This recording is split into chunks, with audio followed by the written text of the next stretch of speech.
Your desire to be chosen is the very reason that you feel inadequate. And I'm going to explain to you why and the underpinnings of this desire to be chosen, as well as how to correct this entire problem. See, when you have a desire to be chosen, what you're really reaffirming to yourself is that you are not chosen, and we rationalize that as if we are not good enough to be chosen, and this is the reason why we are in this cycle. So let's say that, for example, this is you. Maybe I'll highlight that that's you to make this clear throughout this entire thing. This is you, right? And let's say that you have a desire to choose a certain person, right? There is someone in your life, they're an attractive person. For some reason, there's something about them that really, it really excites you. There's something about them that really attracts you in. But the problem is that they do not choose you back. What you'll notice is that this triggers something in you. It almost amplifies this desire. And this brings online this series of people-pleasing behaviors. It almost creates this sense of neediness and desperation. And the reason this happens is because fundamentally you do not know how to choose yourself first and foremost. And secondly, your nervous system actually is not comfortable with choosing someone who chooses you. And so rather than going for people and trying to create connections with people who show this reciprocal choosing of each other, rather than doing that, you go after people who are emotionally unavailable, who don't want you back. And instead of trying to build something real, you put on this mask. I don't know if I'm going to be able to draw this properly here, but essentially you put on this nice mask, this happy mask, and you pretend to be someone that you're not, in the hopes that if you are everything that you think they want you to be, only then will you be chosen. And the problem with this is that it further invalidates your sense of self, because not only do they not choose you for who you are, they don't choose you for who you think they want you to be either. So you just feel like even if you are everything that you think these people desire, that you're still not good enough. And that is, again, reaffirmed as you fundamentally just not being good enough. This is the pattern that we're dealing with. But in order to understand it completely, and in order to resolve it completely, we actually need to understand the root, where this entire desire to be chosen came from. And I'm going to guess that it came from a very important figure in your life, whether it was your dad, your mom, an ex-partner, someone who was incredibly important in your life, someone whose attention and approval you just feel like you didn't get as a kid. That approval that you craved that shaped this entire image of, well, if they didn't choose me, then I mustn't be good enough. And again, often this is a parent. So there was a time in your life where you begged, you pleaded, you did everything in your power to try and get this person's approval. You tried to have them choose you. You craved it. And it's funny because through all of this and through this person in your life being this almighty, symbol of your worth, right? If only I can get their approval, finally then will I feel chosen. Finally then will I feel worthy. But through all of your efforts, through all of your choosing of them, through all of the things that you did to try and gain their approval, and again, this being a very key figure in your life, someone who you actually wanted to choose you, and them not choosing you, it just creates this cycle, this narrative, which is that, again, you are not worthy of being chosen. Now pay attention to this. This dynamic of you choosing someone who does not choose you is the reason that you find yourself in situations only going for people who do not choose you. Because of the fact you've been through this in your past, this situation feels familiar to you. And if it's familiar, then it feels safe. It feels like home, even if it is the worst dynamic. And here's an interesting point. I can guarantee you, if you look, and I would recommend you ask yourself the question, are there people in your life who have tried to choose you who you actually did not choose back? The reason I highlight this is because, again, you have been conditioned to choose people who do not choose you because it's familiar, and for some reason, even if it consciously doesn't make sense, your nervous system is just wired in this way to try and seek out what is familiar and what it understands. So when you are chosen by someone, oftentimes you will not choose them. And in fact, you'll kind of flip the narrative in your head back onto them of, oh, they're too needy, I don't want them, that's not really what I'm looking for, whatever the narrative is, right? I'm just making this stuff up, but you'll know what's true for you. This is essentially what's reaffirming this cycle. Because again, you have this skewed bias. You specifically want to be chosen by someone who does not choose you, which is exactly what reaffirms this narrative that you are not chosen, because it's not really that you want to be chosen. You don't want to be chosen. You want to be chosen by someone who does not choose you. And as you can tell, that's a massive problem, because essentially through not being chosen, you're continuously perpetuating the same narrative, which is that I am insufficient and not enough to be chosen, even though you can understand logically that the paradox here is that you're intentionally going after people who do not choose you. So essentially, you are projecting this mother image onto these people. And the reason you do that is because, I mean, it's for a few reasons, right? One of them is because of the unmet needs of you as a boy. And because you had this set of unmet needs as a boy from this situation, essentially you are projecting this want or this desire to have that need met by this externalized figure who you're projecting these this motherly value onto, right? You're essentially seeing people who do not choose you as equal in emotional weight to your mother who did not choose you, or to your father who did not choose you, or to whoever it was who did not choose you. And to be clear, you may have multiple situations in your life like this, multiple relationship dynamics where you were not chosen. But I can almost assure you that there was this one Nexus event, this one specific moment in time, or this one specific relationship which you placed all of this weight into as a boy. And it was that dynamic and the fact that you were not chosen, which created this narrative that you are not good enough to be chosen, which has then created this perpetual cycle throughout your life of repeating this, right? And you're repeating this lesson specifically so that you can realize that it's a lesson to be learned and a pattern that has to be changed. But you're ignoring the lesson and just essentially being thrown down this same neurological cycle, this same pattern of neurons that are firing based on this past unmet need that you're trying to get resolved. And that's really the second piece of this. It's this reoccurring set of experiences that are rehearsing this narrative. So think about it like this. Essentially, there was this moment in time from somewhere between obviously birth and now, which was that key event, that real Nexus event, which was the defining moment in creating this narrative. But then through you and through your mind essentially being attuned to this, through your salience network, which is essentially looking for confirming evidence of its own, concept of self, then there is this recurring set of experiences, or this recurring, narrative that is played in any micro situation of you choosing someone and not being chosen. And over time, you're essentially reinstilling, you're reaffirming this narrative, which is perpetuating both the desire and this sense that you are inadequate, that you are not enough. And so realistically, we need to go and we need to handle each of these individual experiences. We need to start to shift the meaning in them, which I'll get into in a moment. But of course, we also need to look at the third piece of this, which is the desire and the attachment itself. And the unconscious part of this, of course, is that this is an attachment to being chosen by people who do not choose you. So these are really the big three when it comes to the source of this issue, and through that, the resolution of this issue. So for the sake of this, let's start off with these recurring experiences, and I would say even more importantly, that original experience, that Nexus event, right? This one that I mentioned right here, as if these are really the same event, right? So let's work on this one, but the same applies to all of these future micro experiences.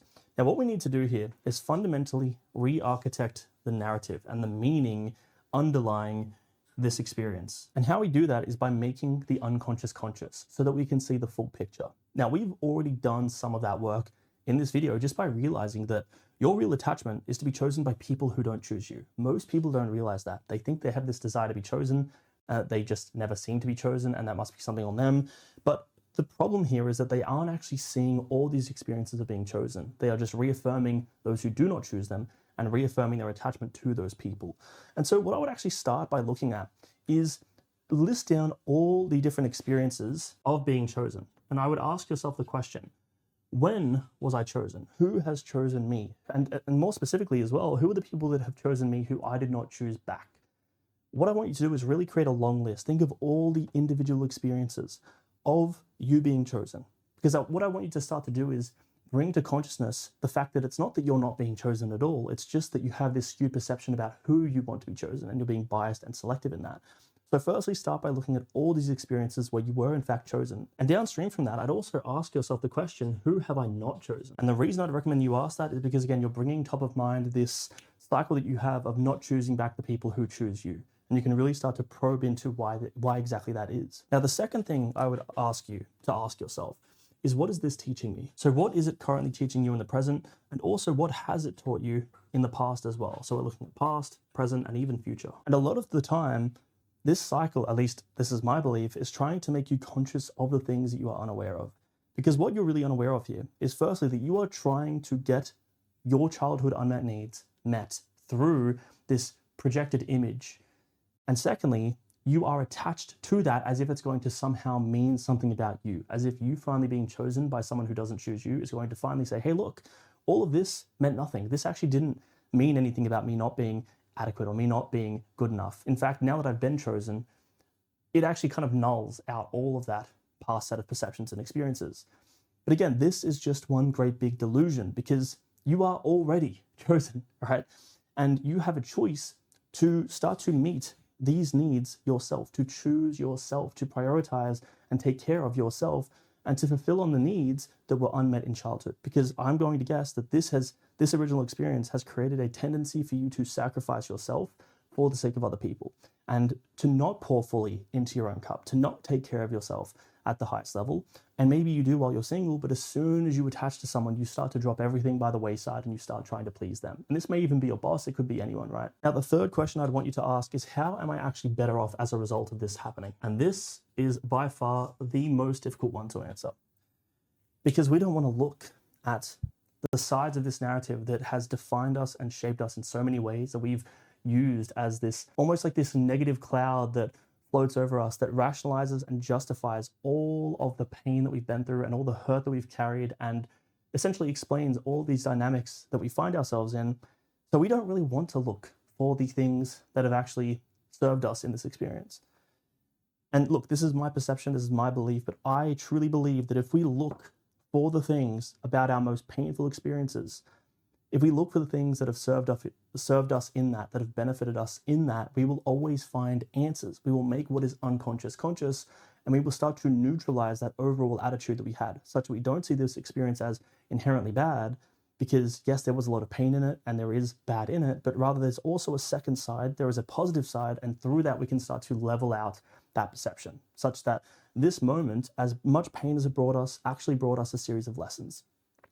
And there's the saying that your pit becomes your purpose, or your void becomes your values.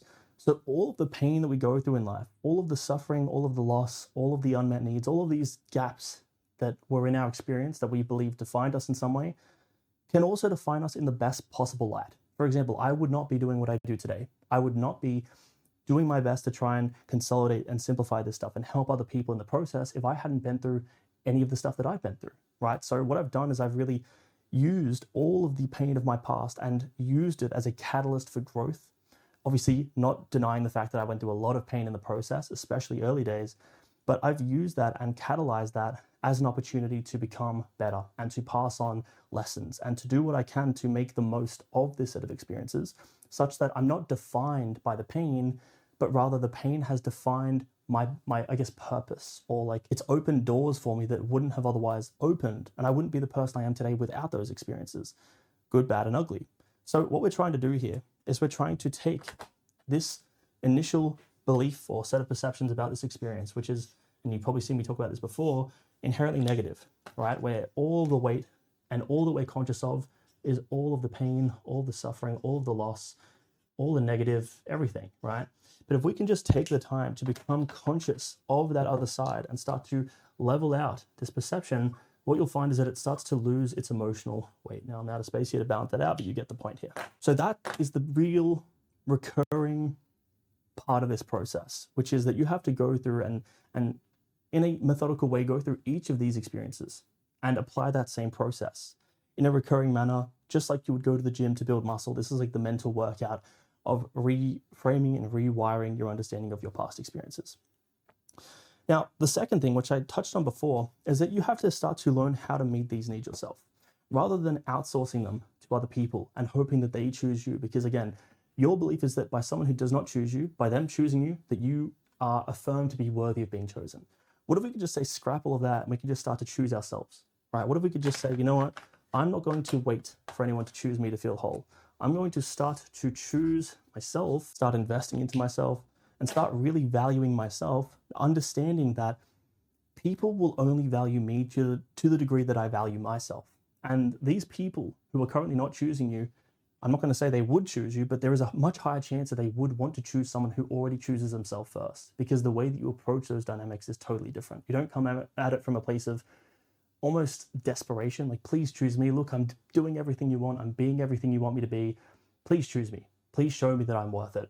If you just came at this from the position of, hey, I'm good as I am, like, you can choose to come, you can choose to not come, either way, I'm chill, then that's a whole different dynamic. So you have to start to learn how to meet these unmet needs and choose yourself and actually invest into yourself, such that you can start to rebuild your self-concept anew.